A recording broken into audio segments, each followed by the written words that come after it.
We really wanted to have our students become more engaged in their classes. Blended learning affords the opportunity for personalized pathways for students. It also allows students to go as fast or as slow as they need to with content. One of our goals is to really have our students become better problem solvers, better collaborators, and blended learning affords us the opportunity to do that. We've been doing blended learning for about 5 years. And our approach to blended learning, like many things in our district, it's very organic. We did not mandate this. We create a vision that's very compelling. And then we provide incentives for folks, and then we have an action plan that goes out. We started very small. We started blended learning with only 8 teachers in our district. And then we grew it from there. And we really had a lot of word of mouth among our teaching staff within the district that, wow, I've been trying this and it's not as hard as you think, and would you like to come into this blended learning cohort, or would you like to go into the online classes that we offer? So that's been huge for us. Again, that whole vision, and it's so important that you define your why as you go through any change in any organization, but particularly in a school system as large as ours. So that's been our approach with it for the past 5 years. So now we're training nearly 200 teachers a year in blended learning. I'm not sure if our students would even know it's blended learning. So for that attitude that they have, they love it because they can really become engaged in the content. They can take control over their learning, and thus they are going to have more buy-in to school. They know that they can really go into something and take a deep dive into content. There's lots of problems that we have out there in the world, and I'm sure that our students, many of them, are going to help solve some of the greatest problems our societies are facing right now.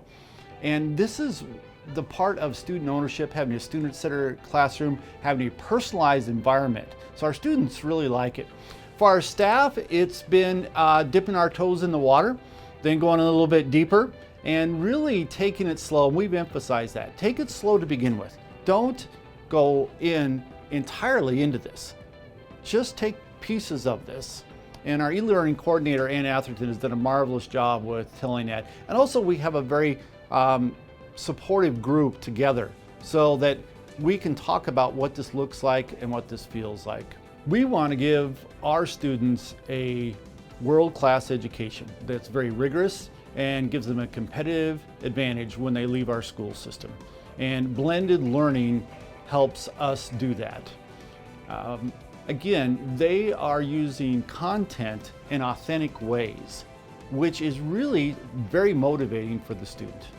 We try and model everything that we do. And so if we're not going to get up there and talk at people in any type of our professional developments or even our meetings, we want to model everything like that. So we put our content for our staff in professional development, whether it be principals or teachers or central administrators, online ahead of time so that they can view it. We set up activities so that they can take a dive into this and really learn from it.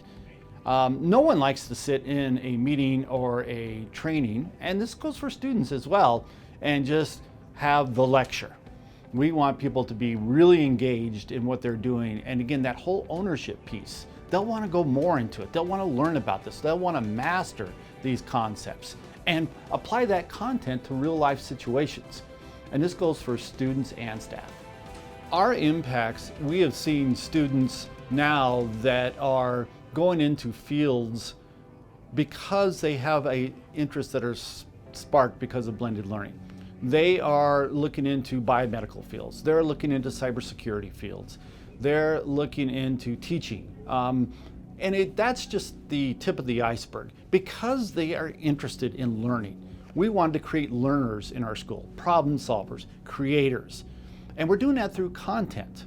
And it does not matter if a student doesn't get it at first. With blended learning, they can go back and look at the content again and again, and that affords also the teacher not only to do like a station rotation model where they have different activities set up, but then they can pull small groups and do some reteaching with the students so that they can master this.